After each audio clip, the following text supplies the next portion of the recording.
예수님께서 사역을 하실 때 가장 예수님 사역을 방해하고 대적했던 그룹이 있었습니다. 종교적인 분파한 가장 힘있는 세력, 누군가 하면 바리새인들입니다. 이 바리새인들은 좋게 출발했습니다. 이스라엘 민족이 포로로 잡혀갔을 때 그때 회당에서 일어난 평신도 운동, 우리가 말씀으로 돌아가자. 하나님의 말씀을 철저히 지키자. 종교적인 불결한 것에서부터 우리를 깨끗하게 지키자. 이런 그 좋은 취지에서 출발한 운동이 이 바리새 운동입니다. 이 바리새라는 말은 파리시임이라는 말에서 온 말인데 이건 분리되다. 이 세상의 죄악으로부터 우리를 분리시킨다. 이런 뜻을 가진 단어가 이 바리새입니다. 그래서 이 바리새인들은 이스라엘 사람들의 존경을 받았습니다. 예수님 당시에 이스라엘에서 가장 힘있고 영향력이 컸던 이 종교적인 분파가 바리새인입니다. 그리고 이스라엘의 공회는 이스라엘 나라의 이 국회와도 같은데 대부분의 사람들이 바리새인들이었습니다. 이 바리새인들은 이스라엘의 중요한 분파로서 백성들을 리드해 나가는, 백성들이 존경하는 사람들이었지만은 예수님께서는 이 바리새인들을 굉장히 신랄하게 비판하셨습니다. 예수님께 제일 책망을 들은 사람들이 바리새인입니다. 어떻게 그게 가능할까요? 이 사람들은 아주 순수하게 출발한 사람인데 세월이 지나가면서 사람의 어떤 모임이라도 처음에 잘 출발해도 우리 이 사람의 마음이 이렇게 온전하지 못하기 때문에 시간이 가면 자꾸 이렇게 이 좋지 않은 길로 빠져나가는 것이 우리 사람들의 모임인 것 같습니다. 그래서 예수님께서는 이 바리새인들을 너희들은 외식하는 자다. 회칠한 무덤 같다. 천국에 너희들도 못 들어가고 다른 사람도 못 들어가게 하는 사람이다. 예수님께서는 이 바리새인들을 7번이나 저주하셨습니다. 이 바리새인들은 예수님께 아주 심한 책망을 들었던 이 훌륭한 사람들이 출발했는데 이게 수백 년 흘러오면서 이게 어떤 계급이 되고 사람들한테 군림하는, 그리고 사람들을 힘들게 하는, 자기도 천국에 못 들어가고 남도 못 들어가게 하는 이런 이 종교적인 분파로 변질되고 말았던 사람들이 바리새인입니다. 이 오늘 읽은 본문 말씀 누가복음 15장은 예수님께서 가르치실 때에 많은 죄인들, 세리들, 세상에서 손가락질 받는 많은 죄인들이 예수님의 가르침을 듣기 위해서 수많은 사람들이 몰려왔습니다. 그리고 예수님께서 식사하실 때 이런 죄인들과 같이 식사하시는 것을 보고 비난한 사람들이 누군가 하면 바리새인입니다.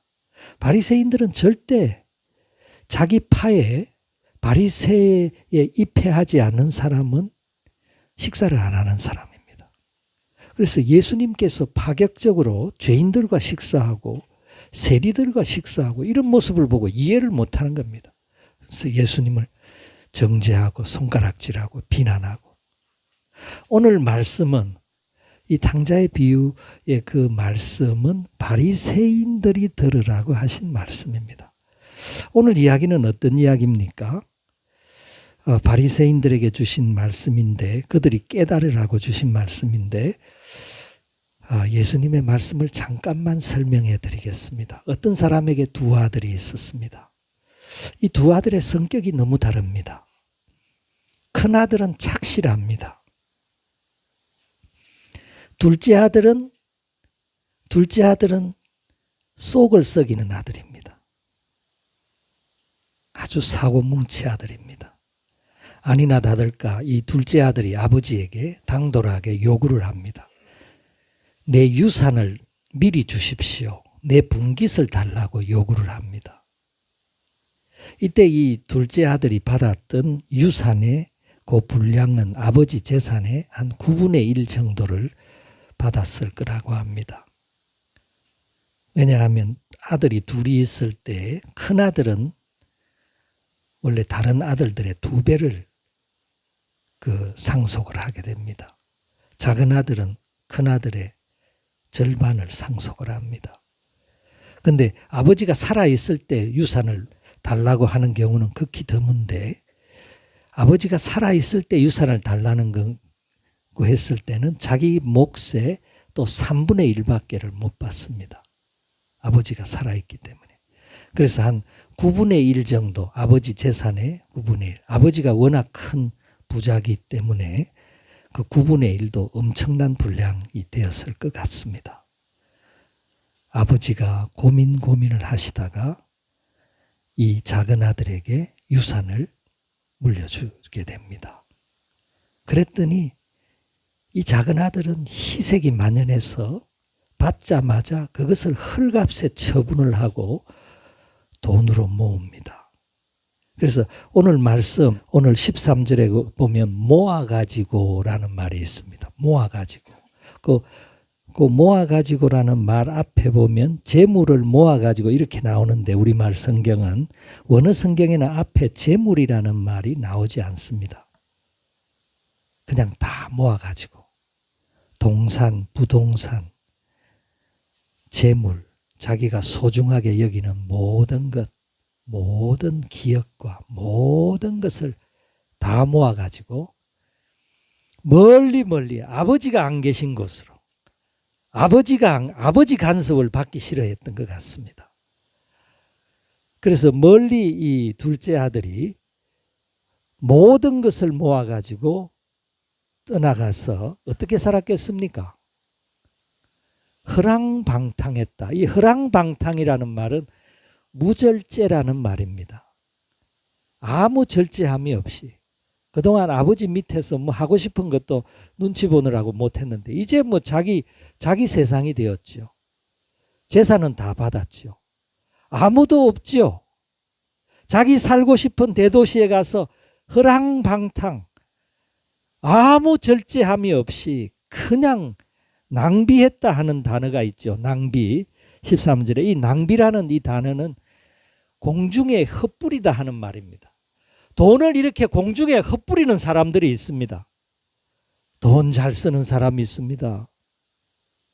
100만 원, 200만 원 그거 아무것도 아닙니다. 그냥 흩뿌려 버립니다. 공중에 그냥 확 날려버리는 사람, 그런 사람들이 있는데 이 둘째 아들이 이 낭비했습니다. 그렇게 사니까 얼마 가겠습니까? 아무리 아버지가 큰 부자인데 그 아버지 재산을 한 9분의 1쯤 받아가지고 왔다 하더라도 그게 뭐 오래 가겠습니까? 돈을 이래 헛뿌리는데, 돈을 확 이렇게 뿌리는데 뭐 사람들이 막 와 잘한다 좋다 내 친구 하자 막 흥청망청 아들이 이렇게 살아가니까 곧 돈이 났습니다. 돈은 한계가 있습니다. 버는 것이 없이 흩뿌리기만 하니까 돈이 날 수밖에 없죠. 그래서 14절에 보면 큰 흉년이 들었다. 이제 돈이 이제 고갈이 된 상태에서 되자마자 흉년이 찾아온 거예요. 그래 아마 이 둘째 아들은 내가 이래 친구도 많고 돈도 이래 많이 뿌려놨으니까 내가 좀 어려워지면 내 친구들이 날 도울 거다 이래 생각했을지도 모르겠습니다. 근데 큰 흉년이 들었는데 여기 이 흉년이 들다 할 때 그 들다라는 동사가요. 이게 히브리어로 기동형 부정과거형 동사입니다. 이거 아주 어려운 단어, 문법 단어인데 이 기동형 부정과거형 동사는 어떤 의미인가 하면 이전에 있지 않았던 일이 새롭게 시작되었다 하는 말입니다. 그래서 이런 흉년은 이전에는 없었던 흉년인데 이렇게 큰 흉년은 예전에는 경험하지 못했던 흉년이 몰아닥친 겁니다. 그리고 여기 큰 흉년이라고 했죠. 여기 크다 하는 말을 헬라어로 메가라고 하는 말을 보통 씁니다. 크다 할 때. 근데 여기 이 쓰인 이 원어 헬라어 원어는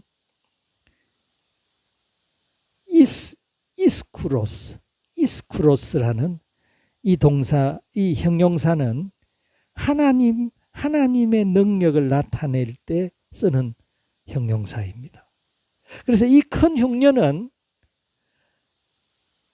예전에는 전혀 경험해 보지 못한 흉년이 닥쳤는데 하나님의 강력한 힘으로 발생한 흉년이다. 그런 뜻이 이 본문 말씀 가운데 포함되어져 있습니다. 엄청난 흉년이 들은 겁니다.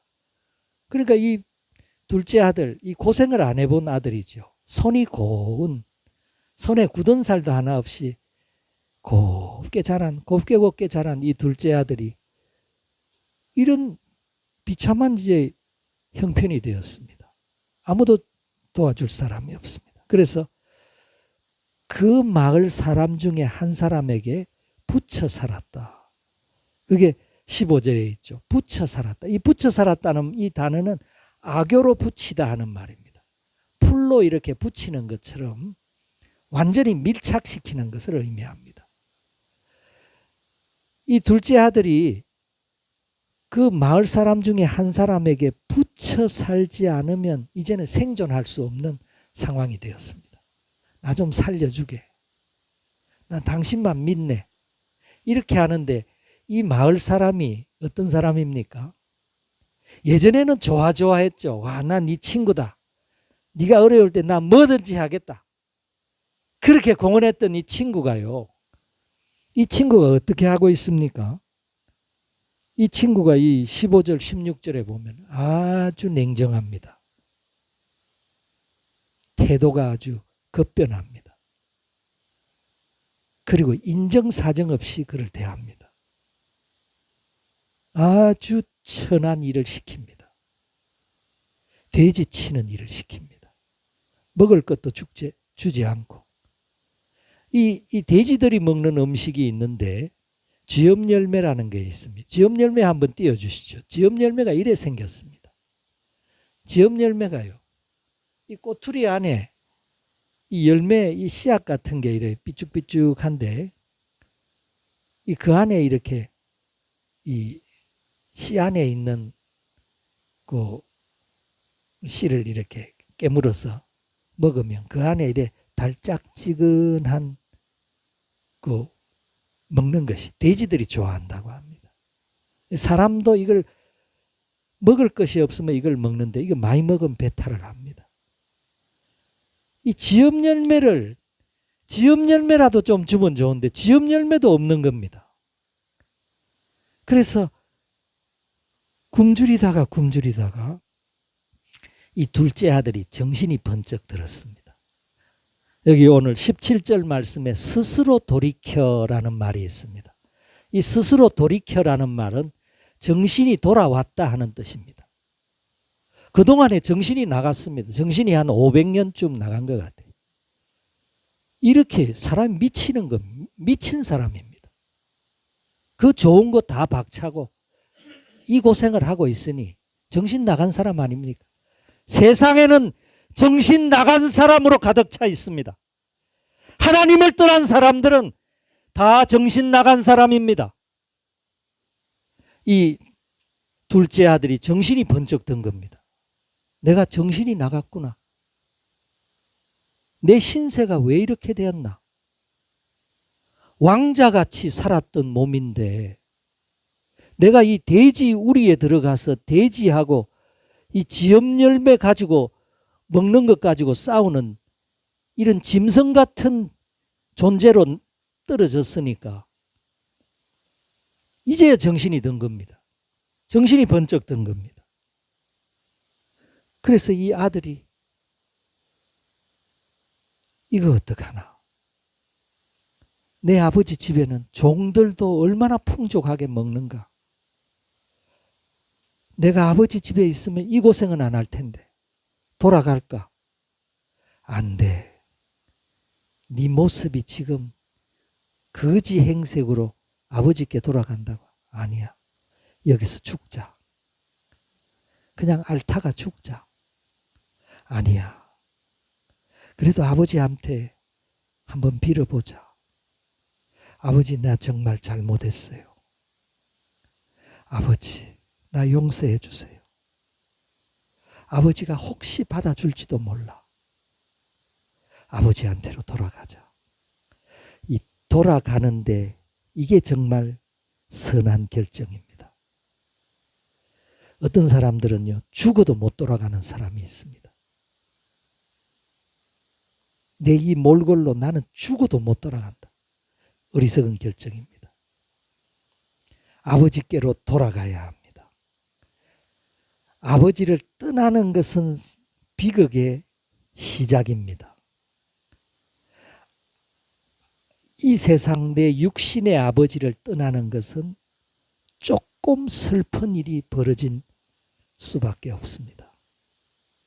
아버지를 떠난 사람 중에 간혹 100명에 하나, 1000명에 하나쯤 잘 되는 사람들이 간혹 있습니다. 아버지를 나와가지고만 자수성가하는 사람이 간혹 있을 수 있습니다. 그런데 하나님 아버지를 떠난 사람은 다 죽습니다. 하나님 아버지를 떠나는 것은 죽음입니다. 오늘 이 예수님의 말씀은 이것을 우리에게 가르쳐 주시고 있습니다. 육신의 아버지께 돌아가는 것은 희망이 있습니다. 그런데 육신의 아버지께 돌아가려고 해도 이미 육신의 아버지는 세상을 떠난 경우가 태반입니다. 돌아갈 데가 없습니다. 하지만 실망할 필요가 없습니다. 하나님 아버지께 돌아가는 사람은 영원히 삽니다. 하나님 아버지는 모든 것을 책임지십니다. 하나님 아버지가 우리를 회복시키십니다. 그래서 돌아가는 사람이 정말 훌륭한 사람입니다. 돌아가야 됩니다. 여기 앉아 있는 것이, 돼지우리에 앉아 있는 것이 그게 해결책이 아닙니다. 지엄 열매 먹는 것이 그게 바른 해결책이 아닙니다. 이 둘째 아들이 있어야 할 곳이 있습니다. 아버지의 집입니다. 그 아버지의 집으로 돌아가는 것이 바른 결정입니다. 성경은 아버지께로 돌아가는 책입니다. 우리가 구약 성경에 보면 그렇게 이민의 모압 지방으로 이민 왔다가 쫄딱 망해가지고 그 나오미의 가정이 그 외로운 며느리 하나 데리고 이스라엘 땅으로 여호와 하나님께로 돌아가고 있습니다. 돌아가니까 잘 되는 겁니다. 돌아갈 때 희망이 있습니다. 하나님은 돌아오는 사람을 기뻐하십니다. 오늘 이 본문 말씀이 우리에게 가르쳐주는 것은 그것입니다. 돌아가야 됩니다. 우리가 나온 집으로 돌아가야 됩니다.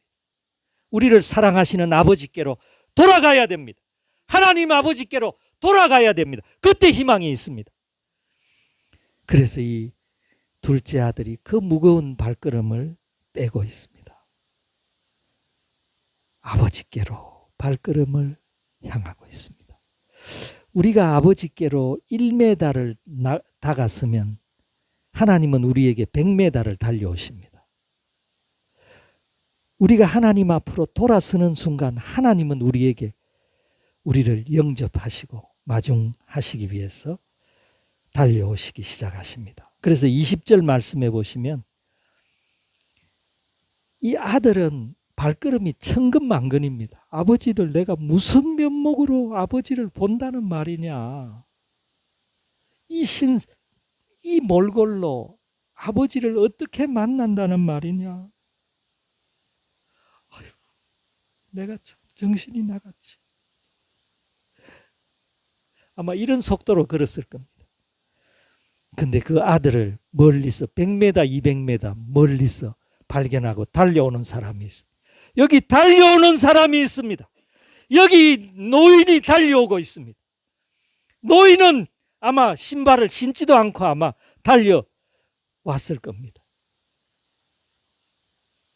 이 아들을 향해서 달려오는 아버지가 있습니다. 아버지가 달려오시는 겁니다. 그리고 그 거지, 돼지우리에서 생활하던 하고 오던 아들, 그 추한 아들의 목을 안고 입을 맞추고 이 아버지가 이 아들을 그렇게 학수고대하고 있었습니다. 이 아들이 나간 이후로 아버지는 늘 저쪽 마을 어귀를 늘 매일같이 바라보고 있었습니다. 아들이 돌아오기만을 간절히 희망하고 기다리고 있었습니다. 그리고 달려간 겁니다. 그리고 아들이 아버지께, 아버지, 내가 죄를 지었습니다. 내가 하늘과 아버지께 죄를 지었나이다. 이제 아버지의 아들이라 일컬음을 받을 자격이 없습니다. 그 말도 끝나기 전에 아버지는 됐다, 그래, 알겠다, 됐다. 그리고 원어 성경에 보면 타쿠 하고 있습니다. 타쿠가 무슨 말인가 하면 빨리라는 말입니다. 빨리.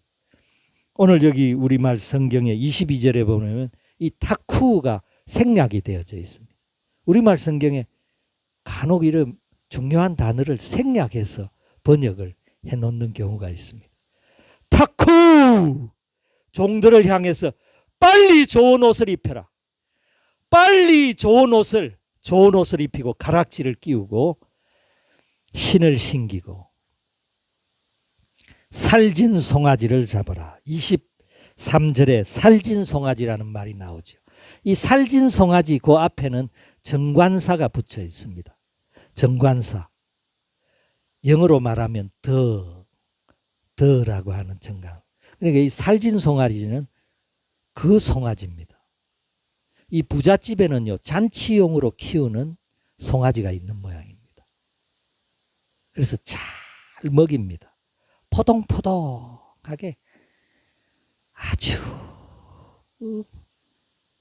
이 송아지 잡는 날은 그 가정에 경사가 벌어진 날입니다. 그 날을 위해서 준비해 놓은 그 송아지를 잡으라고 하십니다. 그리고 내가 죽었던 아들이 살아왔다. 그리고 가정의 잔치를 아버지가 배설을 하고 있습니다. 풍악이 울리고 온 식구들이 기뻐하고 종들도 춤을 추고 아버지요, 한 사람만 고개를 못 들고 모든 사람이 기뻐합니다. 이 둘째 아들은 고개를 못 듭니다. 둘째 아들은 내가 자격이 없다고. 둘째 아들만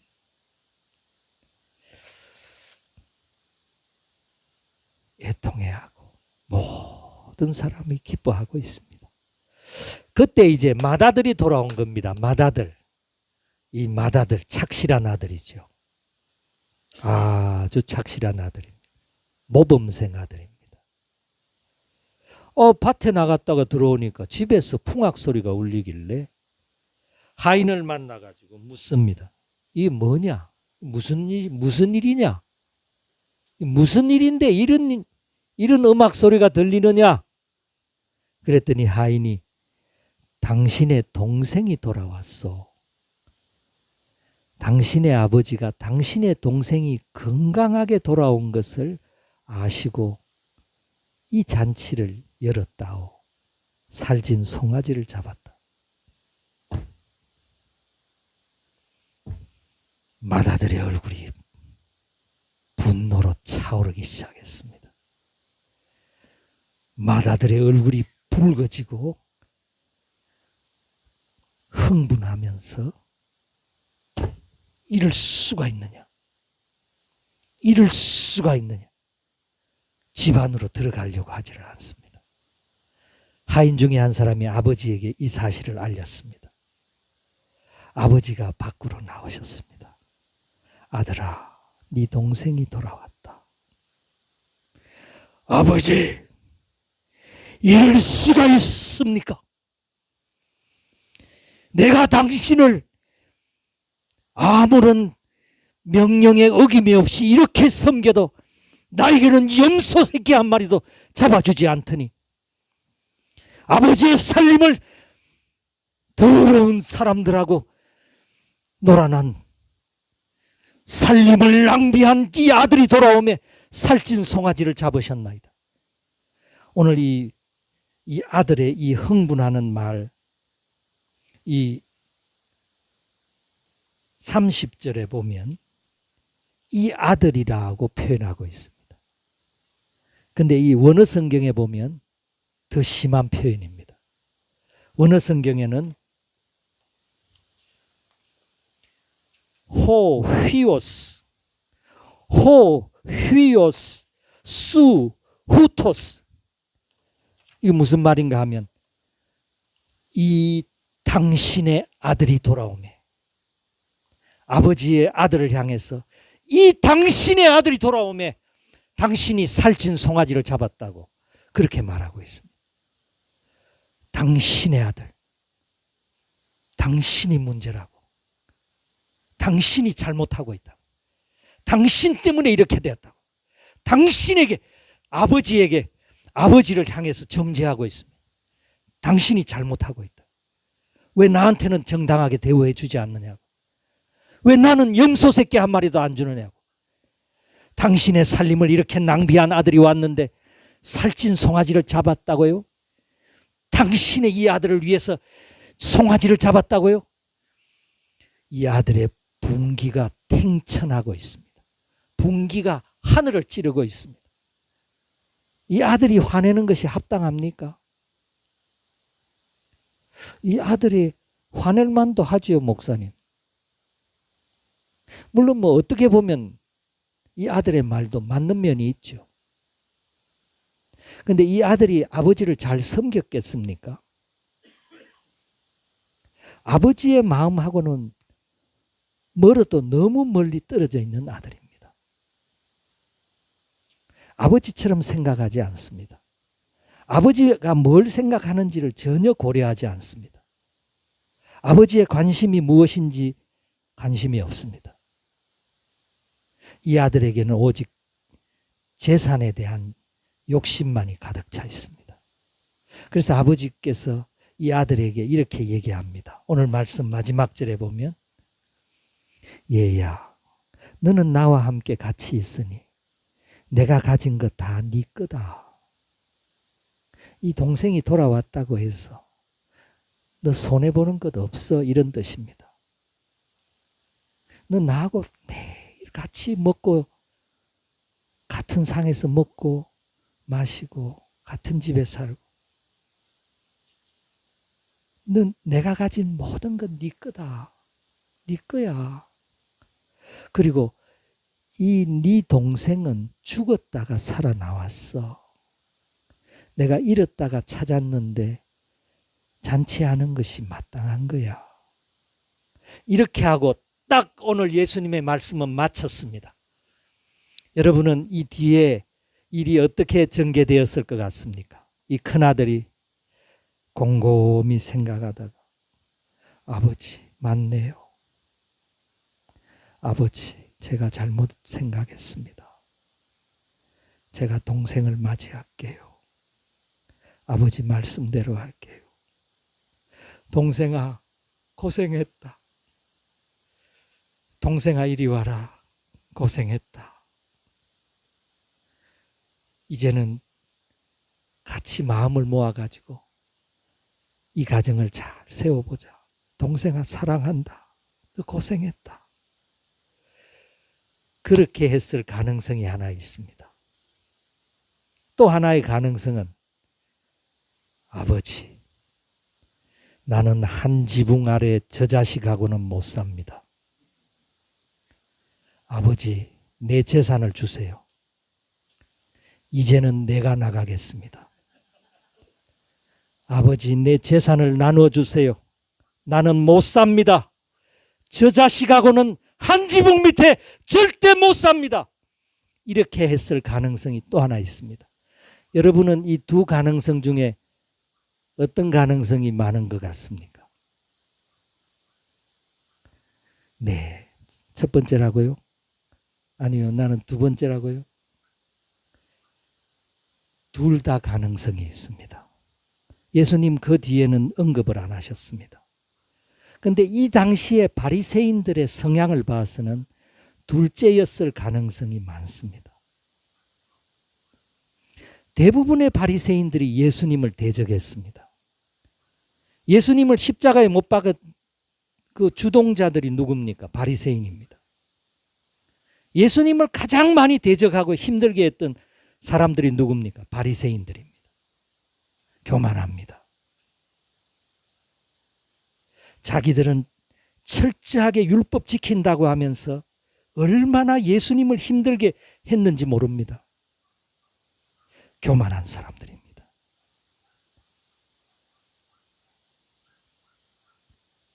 바리새인 중에 다 그렇지는 않습니다. 바리새인 중에 니고데모 같은 사람도 있습니다. 그는 회개하고 예수님의 제자가 되었습니다. 사도 바울도 바리새인이었지만 철저한 예수님의 복음 전거자가 되었습니다. 아리마대 요셉 같은 사람도 바리새인이었을 가능성이 많습니다. 그 사람은 예수님의 장례를 치렀던 사람입니다. 이렇게 회개하고 예수님 앞으로 돌아온 바리새인들은 첫 번째 경우입니다. 아버지, 내가 곰곰이 생각해 봤더니 내가 잘못했어요. 아버지 말씀대로 따를게요. 그 바리새인은 살은 사람입니다. 그 바리새인은 훌륭한 사람입니다. 그를 통해서 하나님께서 더 놀라운 일을 역사하십니다. 오늘 이 말씀은 바리새인들이 들으라고 주신 말씀입니다. 바리새인들, 그 콧대 높은 바리새인들, 죄인들을 상대도 하지 않는, 오 하나님 감사합니다. 나는 일주일에 2번씩 금식하는 하나님을 섬기는 사람 되게 해주셔서 감사합니다. 저 세리들, 저 사람들 같이 되지 않아서 감사합니다. 세리들은 가슴을 치고 뒤에서 주여 저는 죄인입니다. 주여 저는 죄인. 모든 인간은 탕자입니다. 모든 인간은 집 안에 있든 집 밖에 나갔든 하나님을 떠난 사람들은 다 탕자입니다. 우리는 하나님께로 돌아와야 됩니다. 하나님께서 기뻐하시는 사람은 돌아오는 사람입니다. 회개하는 사람입니다. 하나님 아버지께 하나님 아버지의 마음을 알고 아버지의 마음으로 돌아오는 사람, 아버지와 같이 생각하는 사람, 아버지의 마음을 품는 사람, 그 사람이 진정한 그리스도인입니다. 하나님의 자녀입니다. 오늘 우리가 회개하고 아버지께로 돌아가십시다. 이 시간 우리 다 같이 한번 기도하십시다. 오늘 주님께서 나에게 어떤 말씀을 주십니까? 나는 어떤 상태에 있습니까? 우리는 하나님께로 한 번은 돌아가야 됩니다. 아버지의 마음을 품어야 됩니다. 아버지 하나님의 마음과 우리 생각이 얼마나 다릅니까? 정말 우리는 죄인입니다. 아버지처럼 그렇게 사랑해야 됩니다.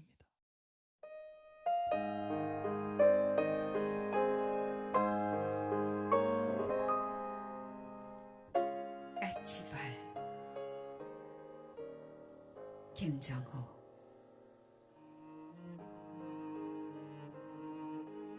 우리의 아버지는 늘 까치발로 서 계신다. 그리움의 긴 세월을 가슴 조여 보내신다. 내 아이 무사할까? 힘들지는 않을까? 오늘은 돌아올까? 행여 숨결이라도 스칠 수 있을까? 내 사랑하는 아이야, 언제 다시 품어볼 수 있으려나? 상을 차려놓으시고 가시관 쓰셨던 머리를 지그시 드신 채 눈살을 모아 먼 길을 내다보며 오늘도 까치발로 서 계신다. 까치발로 서 계신다.